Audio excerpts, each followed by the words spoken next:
আজ আমরা কোরআনে কারীম থেকে আল্লাহর অপছন্দনীয় মানুষগুলো কারা তাদের ব্যাপারে জানব। এবং আজকের এই মাহফিলে যদি আমাদের কারোর মধ্যে সেই গুণটি থাকে, সেই দোষটি থাকে, সেই বদঅভ্যাসটি থাকে যেটার কারণে আল্লাহর অপছন্দনীয় মানুষের তালিকায়, আল্লাহর অপ্রিয় মানুষের তালিকায় আমার নাম চলে গেছে, তাহলে সেক্ষেত্রে আমরা দ্রুততার সাথে এই মাহফিলে বসেই তওবায়ে নাসুহা করে, খাঁটি অন্তরে তওবা করে এখান থেকে আমরা যাব যে ওই বদঅভ্যাসটা ত্যাগ করে আল্লাহর প্রিয় পাত্র হওয়ার চেষ্টা করব। ঠিক আছে তো ইনশাআল্লাহ? তাহলে আমরা কোরআনের আয়াত থেকে আপনাদেরকে জানাবো যে আল্লাহ অমুককে অপছন্দ করেন।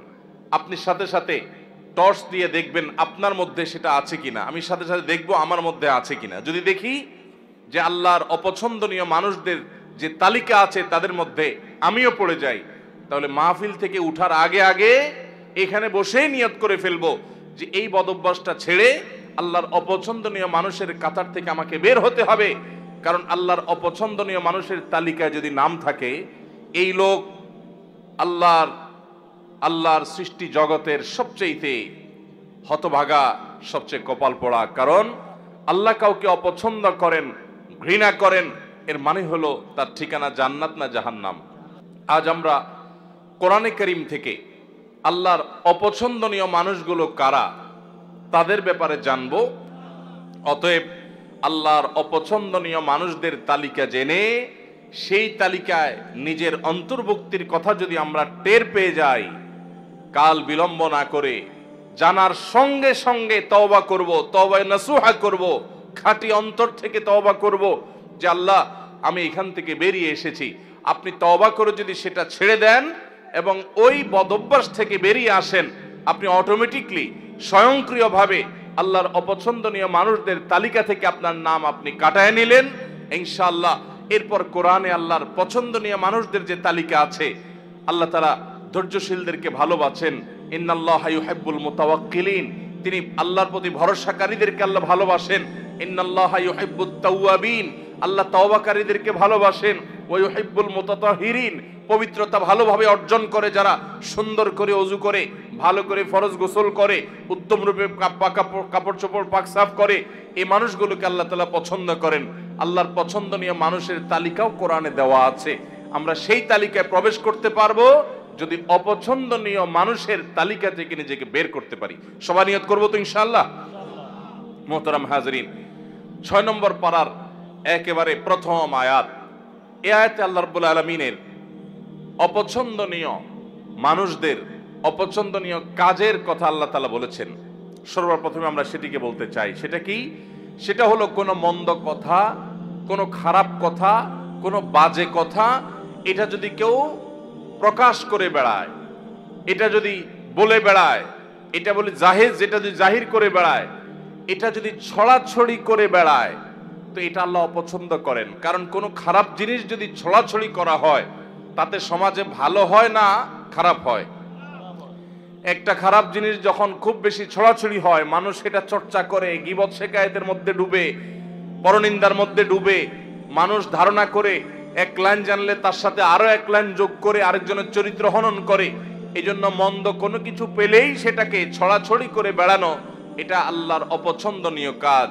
ফেসবুকের এই যুগে, সোশ্যাল মিডিয়ার এই যুগে, এমনকি অফলাইনেও চায়ের দোকানে বসে বসে মা বোনরা 2-4 জন একসাথে হলে কোনো একটা কিছু পাইলেই হলো ওই তিলকে তাল বানায়া ওইটাকে রসিয়ে রসিয়ে আমরা গল্প করে করে ওই মন্দ জিনিসটা একজন থেকে আরেকজন, আরেকজন থেকে আরেকজন, এক চা দোকান থেকে আরেক চা দোকান, এক আইডি থেকে আরেক আইডি, প্রয়োজনে অপ্রয়োজনে আমাদের কোনো জাতীয় স্বার্থ থাকুক বা না থাকুক, আমরা এই জাতীয় মন্দ জিনিস পেলে ছড়াছড়ি অনেকে করি কি করি না? আল্লাহ সুবহানাহু ওয়া তাআলা বলেছেন, লা ইউহিব্বুল্লাহুল জাহরা বিসসুই মিনাল কাওলি ইল্লা মান যুলিম।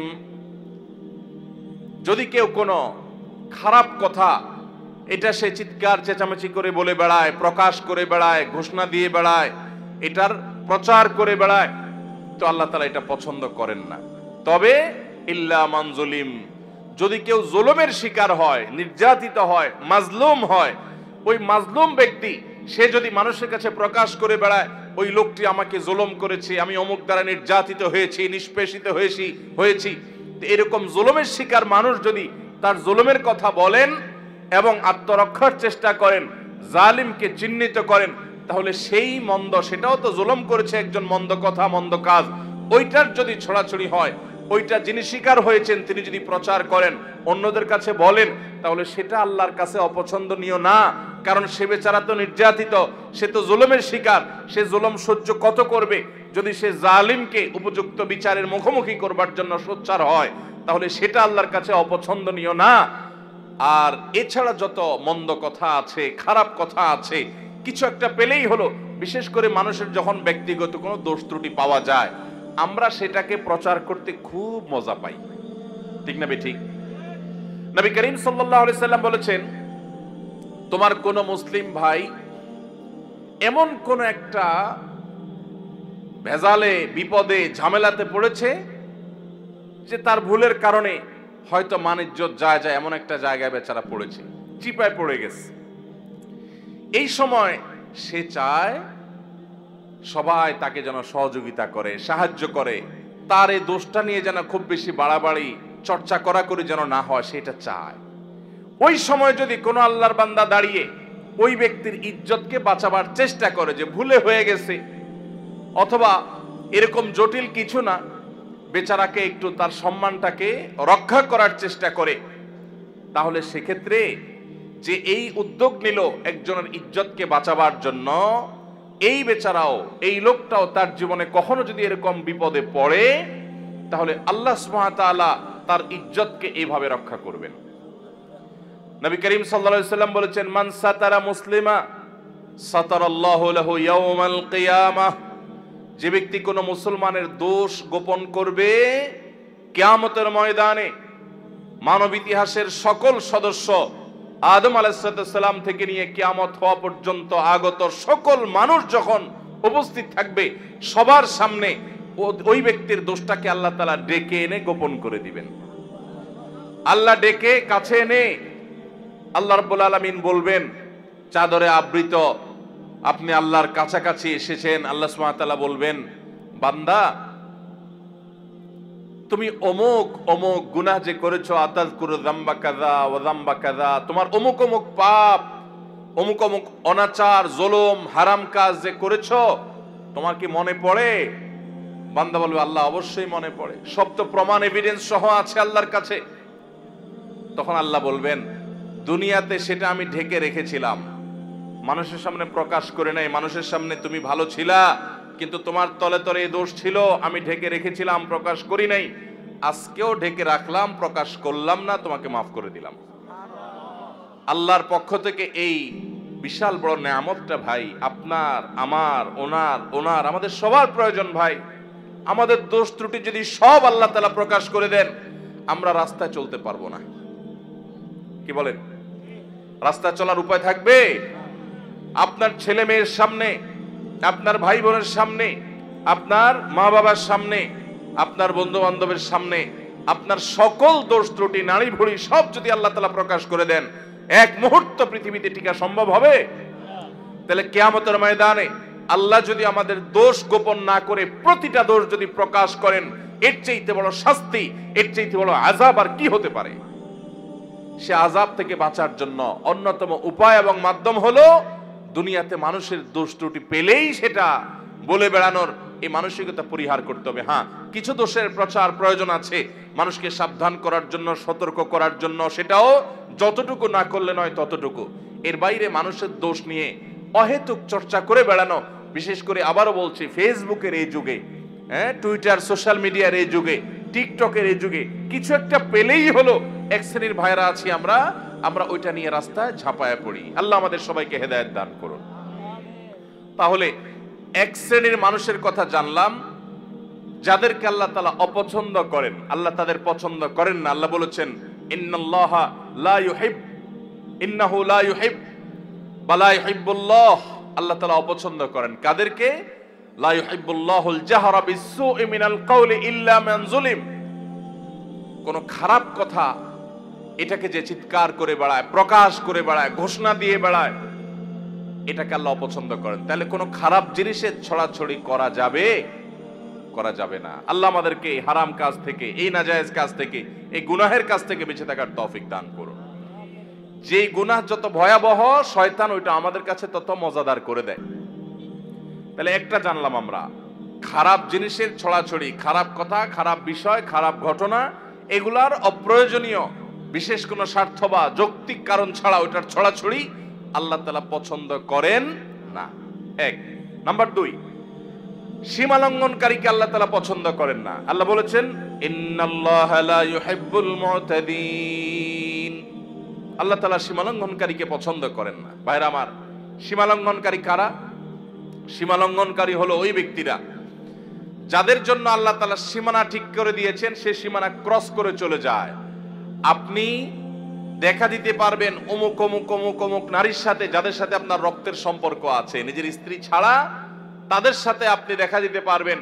এছাড়া আপনার যাদের সাথে দেখা দেওয়া জায়েজ, মাহরাম, তাদের সাথে আপনি দেখা দিতে পারবেন। এটা আল্লাহর সীমানা। এর বাইরে বাকিদের সাথে দেখা দেওয়া যাবে? যাবে না। এটা হলো আল্লাহর সীমানা। এখন যদি সেই সীমানা ক্রস করে আপনি যেই কোনো নারীর ছবি পেলেন, ভিডিও পেলেন, ফুটেজ পেলেন, ফেসবুকে পেলেন, পেপারে পেলেন, ম্যাগাজিনে পেলেন, যেখানে পেলেন, রাস্তাঘাটে পেলেন, আপনি চান্সে তাকে দেখে নিলেন, মনে মনে হারাম স্বাদ আস্বাদন করলেন, জল্পনা কল্পনা করলেন, তাহলে আল্লাহ যে সীমানা দিয়েছেন সেই সীমানাটা আমরা ক্রস করলাম কি করলাম না? আল্লাহ যাদের সম্পর্কে, যাদের সাথে দেখা দেওয়াকে জায়েজ করেছেন, তাদের গণ্ডি ওভারটেক করে যাদের সাথে দেখা দেওয়ার অনুমতি আল্লাহ দেন নাই, আপনি সেখানেও গিয়ে দেখেছেন, তাহলে সীমানা ক্রস করছেন কি করেন নাই? এটা হলো সীমা লঙ্ঘন। সীমা লঙ্ঘনের আরো বহু দিক আছে। তাহলে আল্লাহ যেগুলোকে হারাম করেছেন সেগুলোতে লিপ্ত হলে সেটা হলো সীমা লঙ্ঘন। আমাদের সমাজে কিয়ামতের আগে আরো কত কিছু দেখা যাবে ভাইরা।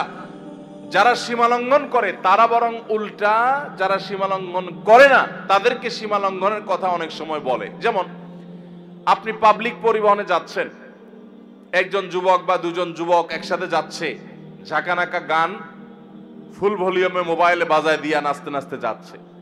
আপনি যদি বলেন যে ভাই রে, বাবা রে, এত জোরে গানের আওয়াজ দিয়ে রাখছো, আমার তো অসুবিধা হয় বা আমি গান শুনতে চাই না, তোমরা হয় হেডফোন দিয়ে শুনো আর না হলে বন্ধ করো, আশপাশে মানুষের ডিস্টার্ব করিও না। আল্লাহ এটাকে হারাম করেছেন, তুমি মুসলমানের সন্তান না, তাহলে তুমি এটা শুনিও না। এটা বলার পর দেখবেন অনেক যুবক আছে বলবে যে হুজুর বেশি বাড়াবাড়ি করা ভালো না, আল্লাহ সীমা লঙ্ঘনকারীরা অপছন্দ করেন, দেখবেন তখন ওয়াজ শুনাই দিবে। আছে না না এরকম লোক?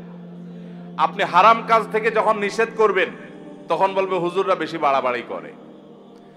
তো যে ব্যক্তি আল্লাহর সীমানা ক্রস করে চলে গেল, বাড়াবাড়ি তো সে করলো, যে নিষেধ করলো সে তো বরং আল্লাহর সীমানা ক্রস করতে নিষেধ করেছে, সে তো বরং সীমার মধ্যে থাকতে চাচ্ছে।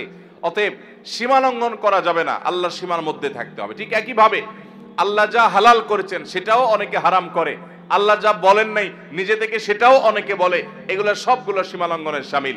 তাহলে দ্বিতীয় প্রকার মানুষ যাদেরকে আল্লাহ অপছন্দ করেন তারা হলো সীমা লঙ্ঘনকারী।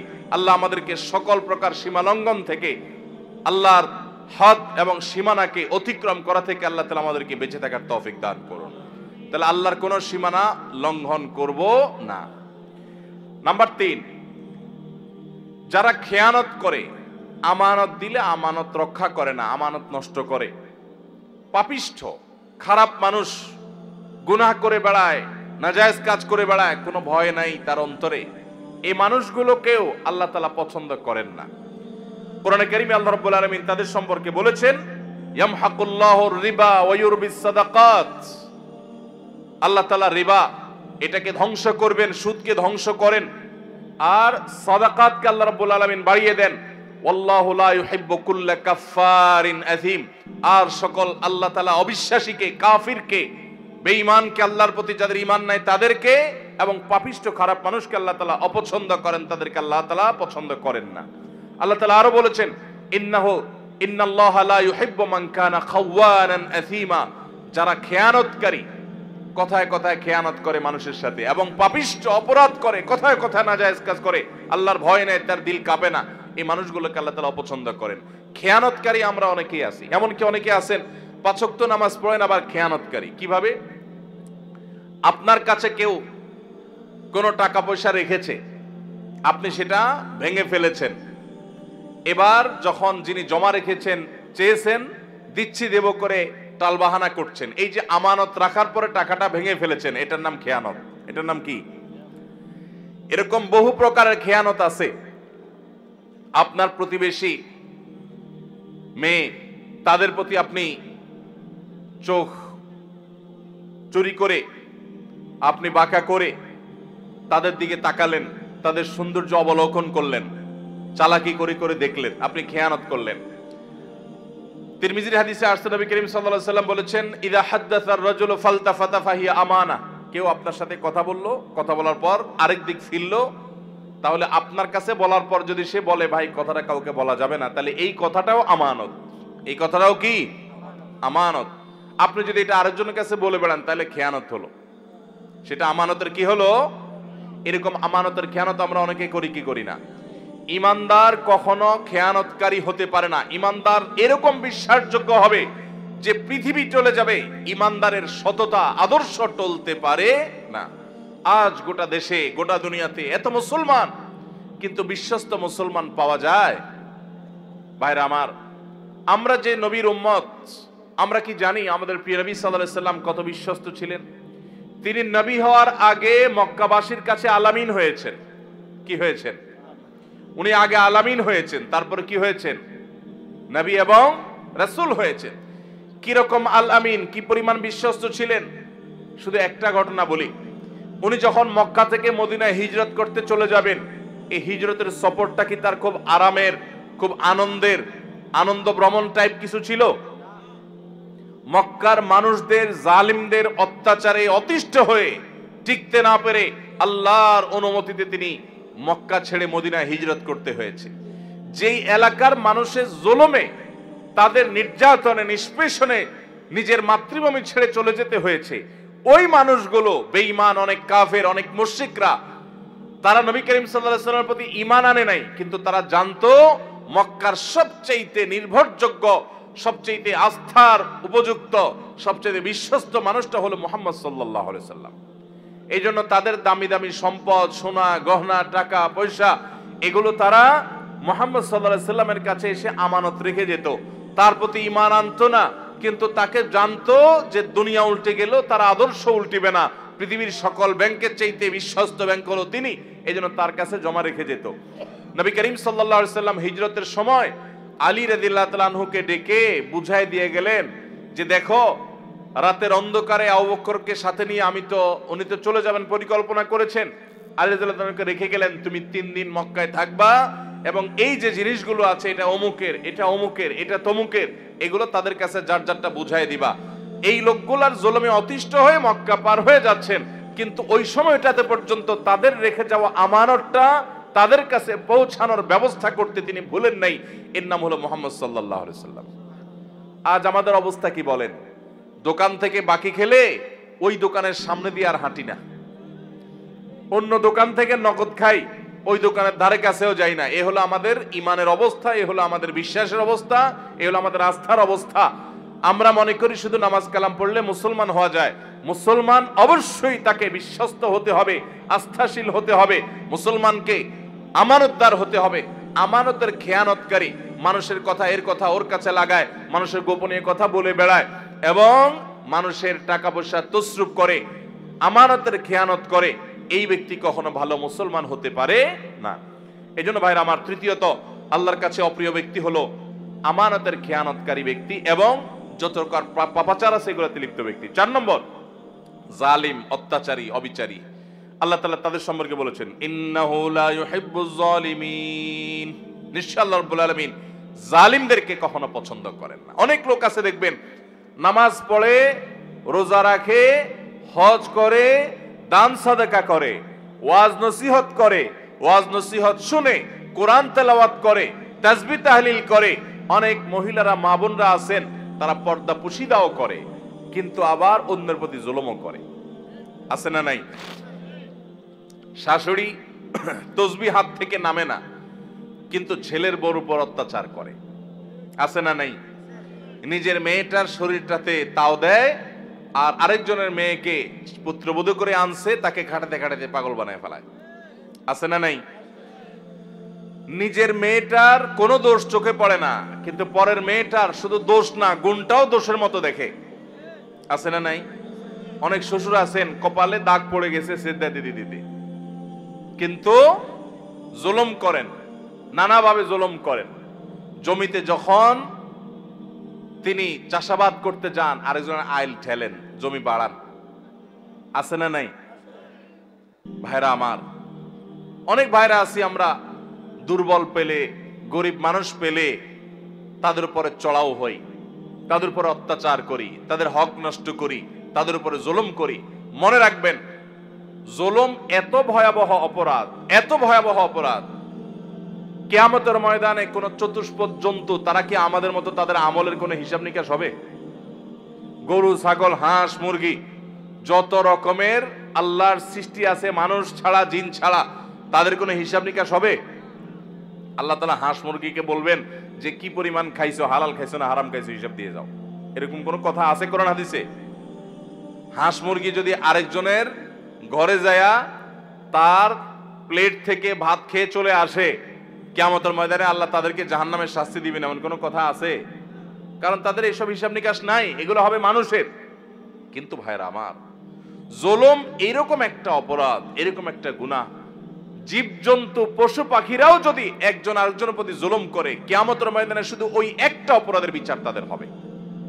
নবী করিম সাল্লাল্লাহু আলাইহি ওয়াসাল্লাম বলেছেন, শিং বিশিষ্ট কোন প্রাণী, ধরুন একটা গরু, সে শিং নাই এমন একটা প্রাণীকে যদি গুতা মারে, অর্থাৎ অত্যাচার অবিচার করে, দুর্বল যে তার প্রতি, কিয়ামতের ময়দানে আল্লাহ তাআলা ওই দুর্বলকে শিং দিবেন, অর্থাৎ শক্তি দিবেন, দিয়ে বলবেন যে এবার তুমি ওই সবল যে তোমার প্রতি জুলুম করেছিল দুনিয়াতে, তুমি তার প্রতিকার, তার বিহিত করতে পারো নাই, বিচার পাও নাই, আজকে তুমি তার প্রতিশোধ গ্রহণ করো।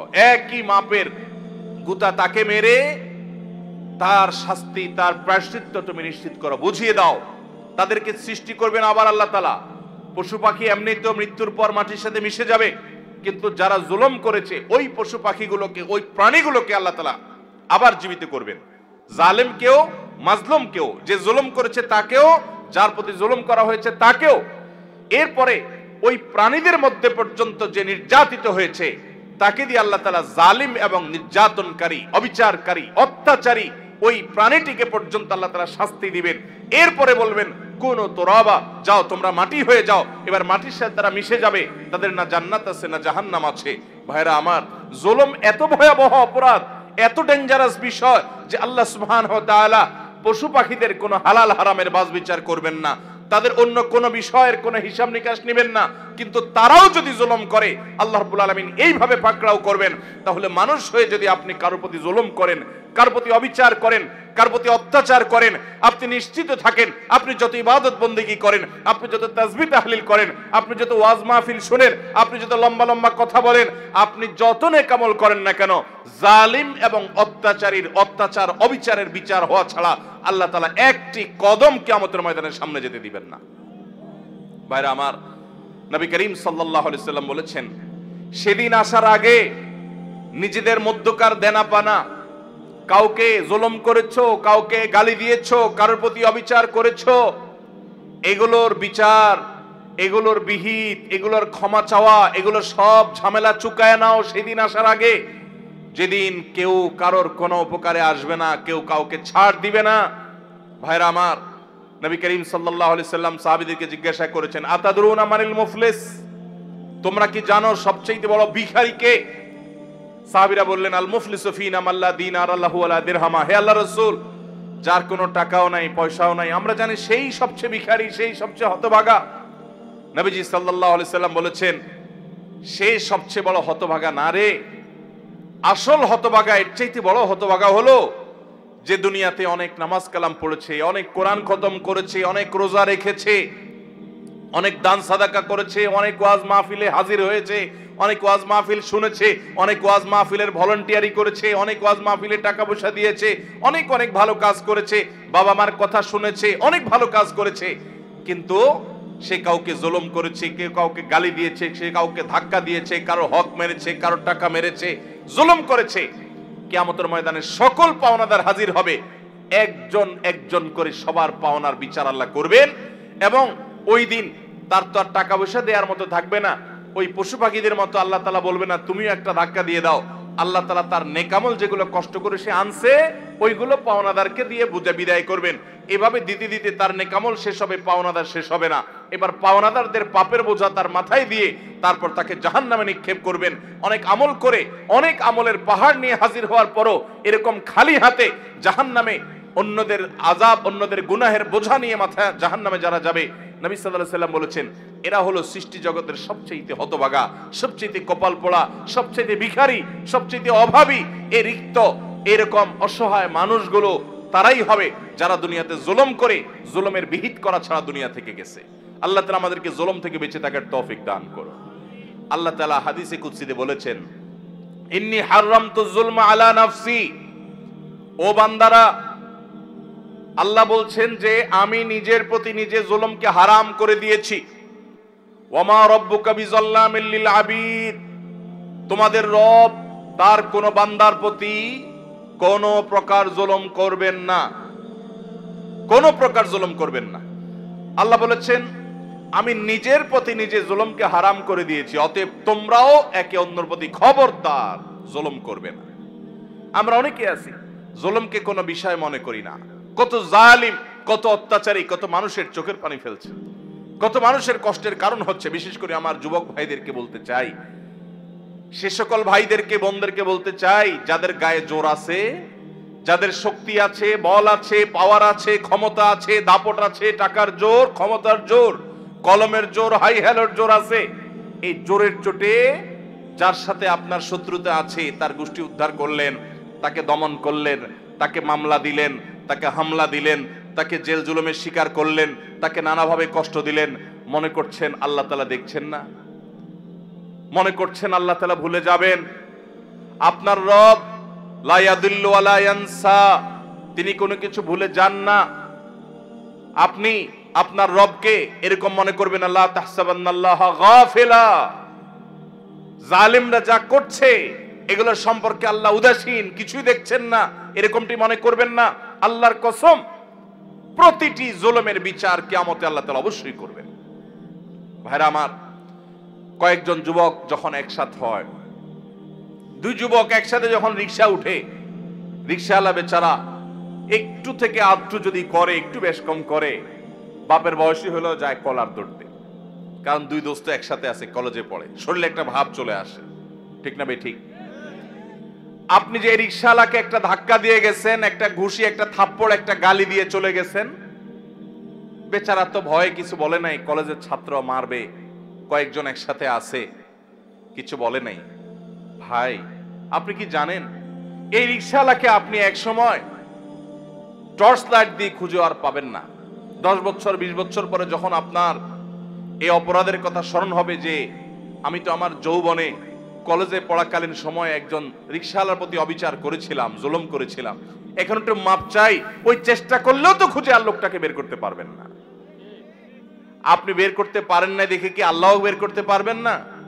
কিয়ামতের ময়দানে যখন বুড়া বয়সে এসে আমল করে জান্নাতে যাইতে নেবেন, ওই রিকশাওয়ালার সামনে এসে দাঁড়াবে।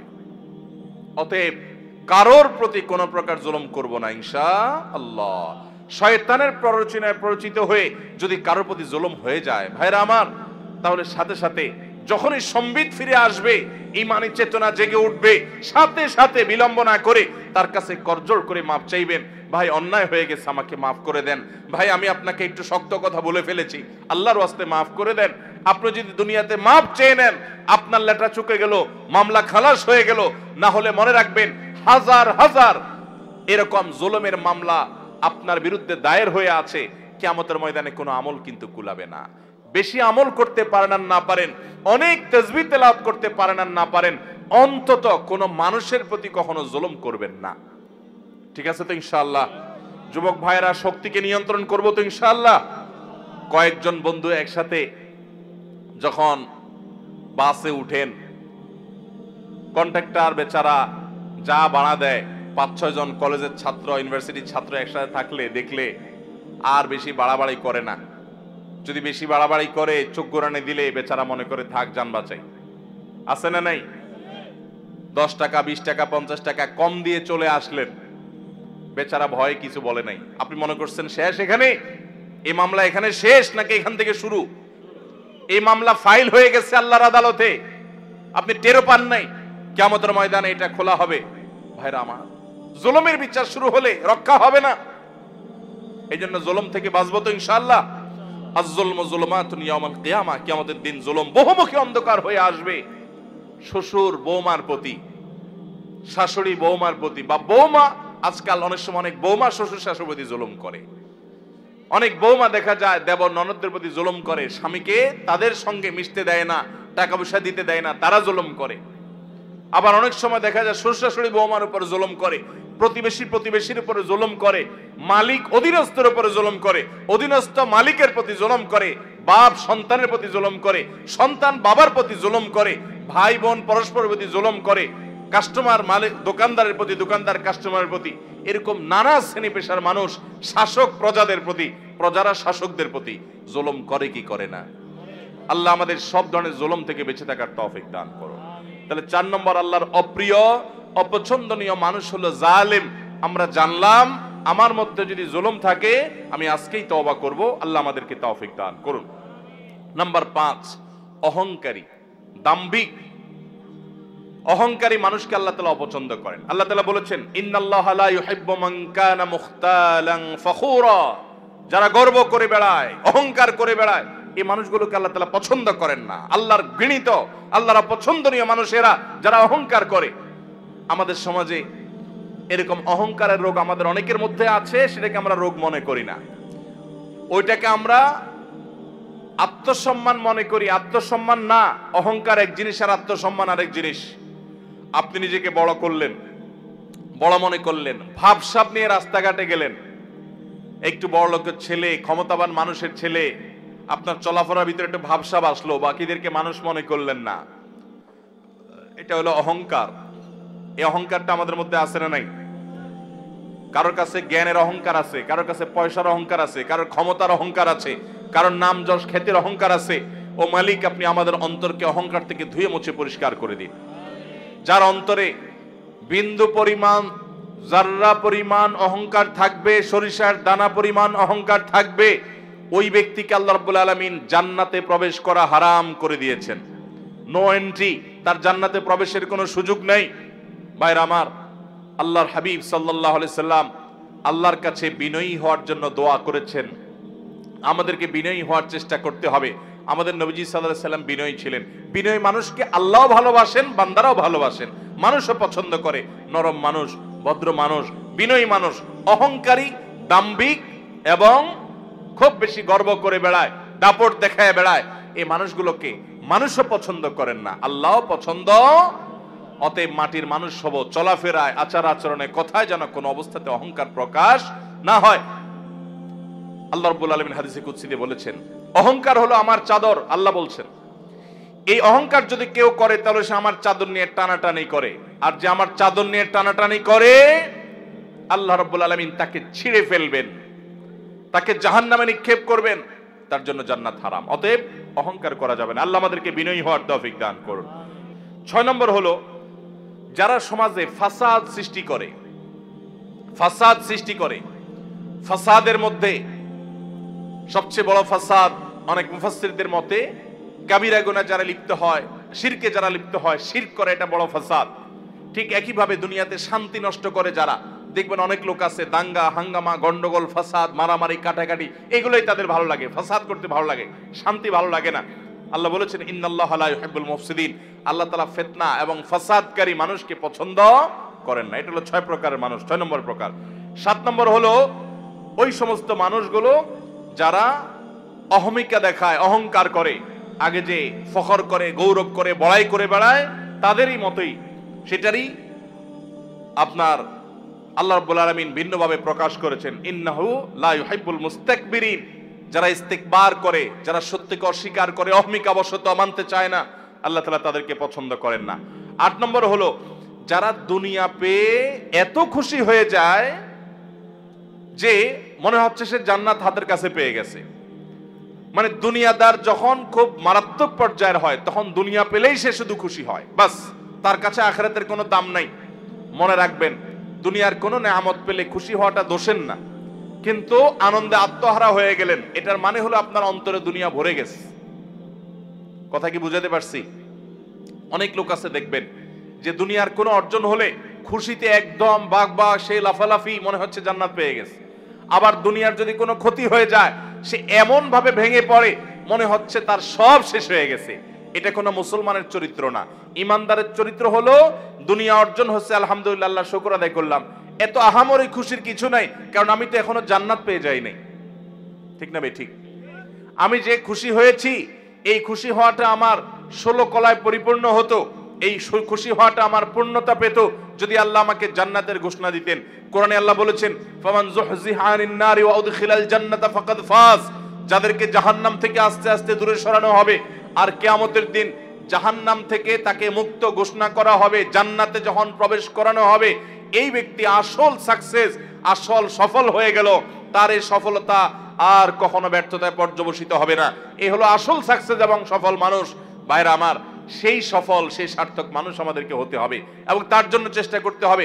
এই জন্য ইমানদারের সুখী হওয়ার একটা গুরুত্বপূর্ণ টনিক হলো এটা, যে ইমানদার কোনো অর্জনে খুব বেশি আত্মহারা হতে যাবে না, আনন্দ করবে, আনন্দ আত্মহারা হবে না। আবার কোনো ক্ষতিতে কষ্ট হতে পারে, মানুষ হিসাবে কষ্ট হওয়াটা স্বাভাবিক, কিন্তু কষ্টের চোটে ভেঙে পড়বে না। কথা কি বুঝাতে পারছি? ভাইরা আমার, আমি যখন মাদ্রাসায় পড়ি, আজ থেকে অনেক বছর আগের কথা, সম্ভবত 2 যুগ 2.5 যুগের মতো হয়ে গেছে। আমি অনেক ছোট ছিলাম। আমার মনে আছে যে একবার ঈদের সময় শহর থেকে গ্রামের বাড়িতে যাব, তো বাসের টিকিট পাওয়া খুব টাফ। আমি একটা টিকিট পেয়ে গেছি ভালো বাসে। তো খুব লাফাতে লাফাতে, আমার আব্বার এক বন্ধু ছিলেন, খুব দিনদার, খুব আল্লাহ ভীরু, এখনো বেঁচে আছেন, আমার সে চাচার কাছে এসে খুব আনন্দ জাহির করতে করতে একটু বেশি আনন্দ করছিলাম, ছাত্র মানুষ, যে চাচা আমি তো টিকিট পেয়ে গেছি। তখন চাচা আমার এই অতিরিক্ত আনন্দ দেখে বললেন, বাবা তুমি মাদ্রাসায় পড়ো, তুমি আলেম হতে যাচ্ছ, তোমার এই অতিরিক্ত আনন্দটা আমার কাছে ভালো লাগে নাই বাবা। আমি বললাম, চাচা এটা কেমন কথা বললেন? আমি একটা টিকিট পাইছি, খুশির খবর, আপনার ভালো লাগে নাই মানে? তিনি আমাকে বলছেন, বাবা তুমি খুশির খবর পেয়েছ, এজন্য খুশি হয়েছ, আমিও খুশি। আমি বোঝাতে চাইছি যে একজন মুসলমান সে দুনিয়ার কোনো অর্জনে এত পাগল পড়া হবে না, তার কাছে দুনিয়াটা এত গুরুত্বপূর্ণ কিছু না। আল্লাহ কোন নিয়ামত দিয়েছেন সে অবশ্যই খুশি হবে, আল্লাহর নিয়ামতে খুশি প্রকাশ করাটাও কোরআনের নির্দেশ, কিন্তু খুশির চোটে আত্মহারা হবে না, এত পাগল পড়া হবে না, কারণ জান্নাত তো পেয়ে যাও না এখনো। তুমি টিকিট পেয়েছো, যদি জান্নাত তোমার আল্লাহ তাআলা না দেন, আল্লাহ না করুন জাহান্নাম দেন, তাহলে তোমার এই খুশির 2 পয়সা কোনো দাম আছে? তো এত আত্মহারা হওয়া এটা তোমার ইমানের সাথে যায় না বাবা। ঠিক একই ভাবে আমাদের সমাজে অনেক মানুষ আছি, আমরা একটু বিপদ আপদ হলে আমরা ভেঙে পড়ি, একদম স্যাড ব্যাড, মানে আমরা একেবারে মনে হয় যে আমি শেষ। ইমানদার মনে রাখবে, আমার যদি সব হারিয়ে যায়, সব হারিয়ে যায়, আর বিনিময়ে আল্লাহ তাআলা যদি আমার জন্য জান্নাতটা রাখেন, ব্যবসা লাভের না লসের? সব হারিয়ে গেল, একটা অ্যাক্সিডেন্টে আমার সম্পদ, টাকা পয়সা, ব্যবসা বাণিজ্য, আপনজন সব হারায় গেল, সবাই বেঈমানি করলো, সবাই দূরে সরাই দিল, আমার বিপদ আপদ হতে থাকলো, কোনোটা দূর কোনো বিপদ সরলো না, কোনো অর্জন হলো না, সব দিক থেকে ক্ষতি হয়ে গেল। দুনিয়ার সব সম্পদ, সব ইজ্জত, সব চলে যাওয়ার বিনিময়ে যদি আল্লাহ বলেন, বান্দা তোমাকে আমি জান্নাতটা দিয়ে দিলাম, লাভ হলো না লস হলো? 50-60 বছরের কষ্টের বিনিময়ে যদি অনন্তকালের, অসীম কালের জন্য চির সুখের ঠিকানা আমার নিশ্চিত হয়ে যায়, তাহলে আমার লাভ হলো না লস হলো? এই জন্য ইমানদার কোনো দুঃখে, কোনো বেদনায় একেবারে ভেঙে পড়বে, এটা তার ইমানের সাথে যায় না, এটা বেঈমানের চরিত্র হতে পারে। ইমানদার সবর করবে আর যে কোনো ভালো কাজে আল্লাহর শুকর আদায় করবে, খুশি হবে, কিন্তু আত্মহারা পাগল হবে না। এই জন্য আল্লাহ রাব্বুল আলামিন কোরআনে কারীমে বলেছেন, ইন্নাল্লাহা লা ইউহিব্বুল ফারিহিন, নিশ্চয়ই আল্লাহ রাব্বুল আলামিন কোন অতিরিক্ত আনন্দে আত্মহারা, কোন আনন্দে আত্মহারা, দুনিয়াবি কোন বিষয় পাওয়ার পরে করে পাগল পরা হয়ে যাওয়া, এই অতিরিক্ত দুনিয়া করা মানুষ, দুনিয়া খাই করা মানুষ, এই মানুষগুলোকে আল্লাহ পছন্দ করেন না। অতএব ভাইরা আমার, আমরা আল্লাহ রাব্বুল আলামিনের কাছে আমরা পানা চাইবো আল্লাহ যেন আমাদেরকে এরকম দুনিয়ার মধ্যে ডুবায় না রাখেন। আজ আজ যে পৃথিবীতে আমরা বসবাস করছি, ভোগবাদের দুনিয়া। কিসের দুনিয়া ভাই? ভোগবাদ। চতুর্দিকে দেখবেন শুধু ভোগের আহ্বান। যত বিজ্ঞাপনী, বিলবোর্ড, যত অ্যাডভার্টাইজ, যত আহ্বান, সব দেখবেন কিসের? ভোগের। দুনিয়াতে মস্ত বড় খাওয়া দাওয়ার ফুর্তি করো, আগামীকাল বাঁচবে কিনা বলতে পারো, ভোগ করো। আর ইসলাম বলে মানুষকে ভোগ নয়, প্রয়োজন যা তা অবশ্যই তুমি ভোগ করো, কিন্তু তোমার প্রয়োজনের বেশি ভোগ করবে না, বরং ত্যাগ করতে শিখো। ভোগে নয়, বরং ত্যাগেই আনন্দ আছে, ত্যাগেই তোমার পরিতৃপ্তি আছে। আল্লাহর জন্য দান করো, স্যাক্রিফাইস করতে শিখো, ত্যাগ করতে শিখো। ইসলাম সেটা বলে। ভোগ পশু পাখিও করে, ত্যাগ এটা সবাই করতে পারে না। আল্লাহ আমাদেরকে ত্যাগী মানুষ হওয়ার তৌফিক দান করুন। ভাইরা আমার, তাহলে আমরা 8 নম্বরের যাদেরকে আল্লাহ তাআলা অপছন্দ করেন তাদের কথা জানলাম। সে মানুষগুলো হলো দুনিয়ায় যারা আত্মহারা হয়ে যায়। আত্মহারা হয়ে যাওয়া এটা এখন কমন একটা বিষয় হয়ে গেছে। নামাজ কালাম পড়ি, ওয়াজও শুনি, সবই ঠিক আছে, কিন্তু পয়সা ছাড়া আর কিছু বুঝি না। পয়সা ছাড়া, দুনিয়া ছাড়া আর কিছু বুঝি না। দুনিয়া আমাদের লাগবে দুনিয়া চলতে হলে। নৌকার মতো, নৌকা যখন পানি দিয়ে চলে, নৌকা তো পানি দিয়েই চলে নাকি?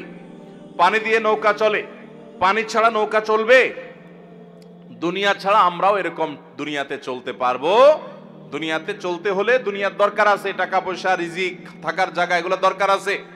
কিন্তু যদি সেগুলো আমাদের ভেতরে ঢুকে পড়ে, একদম আমরা দুনিয়ার ভেতরেই ডুব দিয়ে যাই, দুনিয়া ছাড়া কিছু না বুঝি, সারাদিন শুধু দুনিয়া দুনিয়া করি, তাহলে নৌকার ভিতরে পানি ঢুকার মতো হয়ে যাবে। ওই নৌকা অ্যাক্সিডেন্ট করবে, ডুবে যাবে, আমরা দুনিয়ার ভিতরে ডুবে যাবো। আজকে সে অবস্থা হয়েছে। আল্লাহ আমাদের সবাইকে আখিরাতমুখী হওয়ার তৌফিক দান করুন। আমাদের পূর্বসূরীদের দুনিয়া বিমুখতার ঘটনা বলি এবং ইতিহাসগুলো জানার চেষ্টা করবেন। সালাফের পূর্বসূরীদের কিভাবে দুনিয়া বিমুখতা সেটা জানার চেষ্টা করবেন। নবী করিম সাল্লাল্লাহু আলাইহি ওয়াসাল্লাম তিনি বলেছেন, দুনিয়া এবং দুনিয়াতে যা কিছু আছে, সারা পৃথিবীর সকল নেয়ামত, সকল নেয়ামতের উপকরণ, ভোগের উপকরণের সবগুলো মিলে আল্লাহর কাছে যদি একটা মাছির ডানা পরিমাণ মূল্যবান হতো, তো আল্লাহর প্রতি বেঈমান কোন কাফের, কোন মুশরিক, আল্লাহর কোন অবাধ্য নাফরমানকে আল্লাহ রাব্বুল আলামিন এক ঢোক পানিও দুনিয়া থেকে পান করতে দিতেন না। এক ঢোক পানিও পান করতে দিতেন না। যদি দুনিয়ার দাম আল্লাহর কাছে একটা মাছির ডানার পরিমাণ হতো, এতটুক দামও নাই। এটা মৃত্যুর আগে টের পাওয়া যাবে না। আল্লাহ আমাকে আপনাকে আমাদের বুঝার তৌফিক দান করুন। দুনিয়ার মোহ আমাদের অন্তর থেকে আল্লাহ তাআলা বের করার তৌফিক দান করুন। গোটা পৃথিবীতে মুসলমানরা আজ লাঞ্ছিত, বঞ্চিত হওয়ার অন্যতম একটা কারণ এটাও যে মুসলমানরা আজ দুনিয়ার ভিতরে হাবুডুবু খেয়েছে। নবী করিম সাল্লাল্লাহু আলাইহি সাল্লাম তার এক হাদিসে বলেছেন যে একটা সময় আসবে যে খাবার সামনে নিয়ে যেরকম কাফিররা, খাবার সামনে নিয়ে যেরকম খাদকরা টানাটানি করে ভাগযোগ করে খেয়ে ফেলে, তোমরা মুসলমানরা দুনিয়াতে তোমাদেরকে অমুসলমানরা, কাফেররা ভাগযোগ করে খাবে, লুটপাট করে জুলুম করবে। কাশ্মীরের লোকদেরকে জুলুম করবে এক গ্রুপ, ইরাকের মুসলমানদেরকে জুলুম করবে আরেক গ্রুপ, ফিলিস্তিনের মুসলমানদেরকে জুলুম করবে আরেক গ্রুপ। এক এক দেশের মুসলমানদেরকে জুলুম করার জন্য এক এক গ্রুপ ভাগযোগ করে নিবে।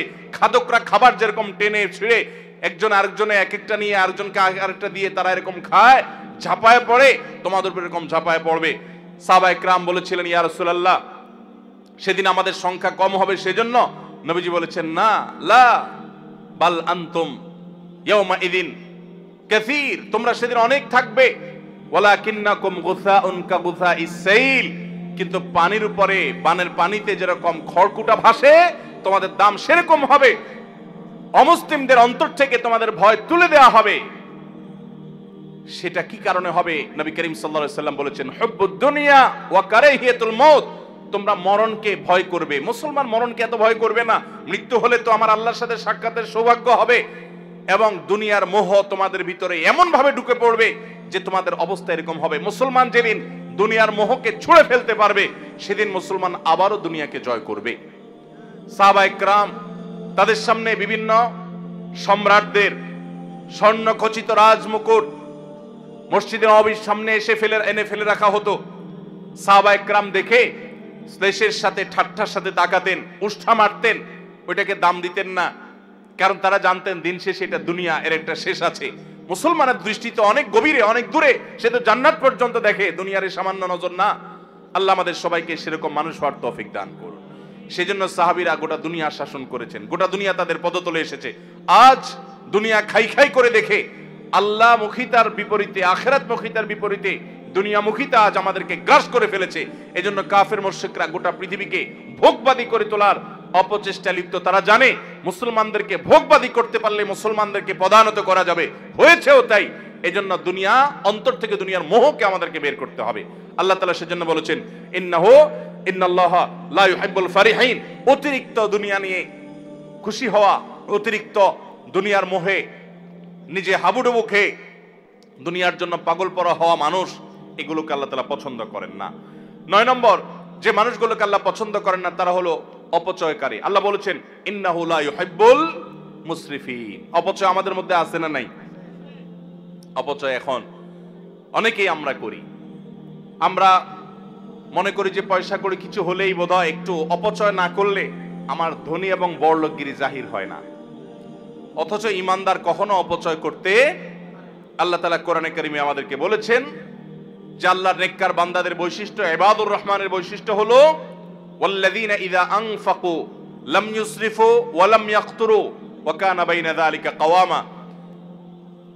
আল্লাহর রহমানের বান্দা হলেন তারা যারা যখন খরচ করে না অপচয় করে, অপব্যয় করে না, তারা কৃপণতা করে। নবী করিম সাল্লাল্লাহু আলাইহি ওয়াসাল্লাম কৃপণতা থেকে পানা চেয়েছেন, আল্লাহুম্মা ইন্নী আউযু বিকা মিনাল বুখলি ওয়াল জুবন। আল্লাহ, আপনার কাছ থেকে আমি পানা চাই বখল থেকে, কৃপণতা থেকে।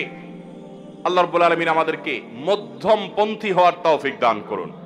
ব্যয়ের ক্ষেত্রে মধ্যম পন্থা অবলম্বন করতে হবে, অপচয় করা যাবে না, অপব্যয় করা যাবে না। 10 নম্বর যে মানুষগুলোকে আল্লাহ রাব্বুল আলামিন অপছন্দ করেন সেটি এসেছে নবী করিম সাল্লাল্লাহু আলাইহি ওয়াসাল্লামের হাদিসে। তিনি বলেছেন ইন্নাল্লাহা লা ইউহিব্বুল ফাহিশা ওয়াল মুতাফাহহিশ। যারা অশ্লীল কথা বলে, অশ্লীল কাজ করে, অশ্লীলতা ছড়াছড়ি করে, বেহায়াপনা করে, এই মানুষগুলোকে আল্লাহ তাআলা পছন্দ করেন না। ঠিক একই ভাবে মুতাফাহহিশ সম্পর্কে মুহাদ্দিসরা অনেকে বলেছেন এর মানে হলো যারা অশ্লীলতা এটা প্রকাশ্যে করে, সবার সামনে খুল্লম খোলাভাবে অশ্লীলতা করে, কোনো রাগঢাক করা ছাড়া অশ্লীলতা করে, এটাকে পেশা বানিয়ে নিয়েছে, এটাকে নেশা বানিয়ে নিয়েছে, এই মানুষগুলোকে আল্লাহ তাআলা পছন্দ করেন, আল্লাহ তাআলা অপছন্দ করেন। ভাইরা আমার, 12 নম্বর আল্লাহ যাদেরকে অপছন্দ করেন তারা হলেন ওই সমস্ত মানুষেরা যারা ইসবাল করে, যারা টাকনুন নিচে পুরুষ হয়ে লুঙ্গি, জুব্বা, চাদর, প্যান্ট, পাজামা এগুলো পরে, এই ইসবালকারীদেরকে আল্লাহ তাআলা পছন্দ করেন না। নবী করিম সাল্লাল্লাহু আলাইহি ওয়াসাল্লাম বলেছেন ইন্নাল্লাহা লা ইউহিব্বুল মুসবিলিন, নিশ্চয়ই ইসবালকারীকে অর্থাৎ টাকনুন নিচে যে পুরুষরা পোশাক আশাক পরে এদেরকে আল্লাহ তাআলা পছন্দ করেন না। ভাইরা আমার, এভাবে আল্লাহর অপছন্দনীয় মানুষের তালিকা হাদিসের দিকে যখন তাকাই তখন আমরা আরো অনেক পাই যে কথায় কথায় ঝগড়া করে, অনেক বেশি, তাকে আল্লাহ তাআলা পছন্দ করেন না। যে ব্যক্তি বেচা কিনা করতে গিয়ে কথায় কথায় শপথ করে, কসম খায় এবং কাস্টমারকে ঠকাবার জন্য মিথ্যা কসম খায় এবং প্রয়োজনে অপ্রয়োজনে কসম করে, অনেক দোকানদারও আছে এরকম, তাদেরকে আল্লাহ তাআলা অপছন্দ করেন। ঠিক একই ভাবে যে ব্যক্তি গরিব হয়ে আবার অহংকার করে আল্লাহ তাআলা তাদেরকে অপছন্দ করেন। যে ব্যক্তি ধনী হয়ে জুলুম করেন তাদেরকে আল্লাহ তাআলা অপছন্দ করেন। যে ব্যক্তি দুনিয়াটা খুব ভালো বুঝে, আখিরাতের কিছুই বুঝে না, এই মার্কালা মানুষ আমাদের সমাজে এখন ভরা, এরা আল্লাহর অপছন্দনীয় মানুষের তালিকায় আছে।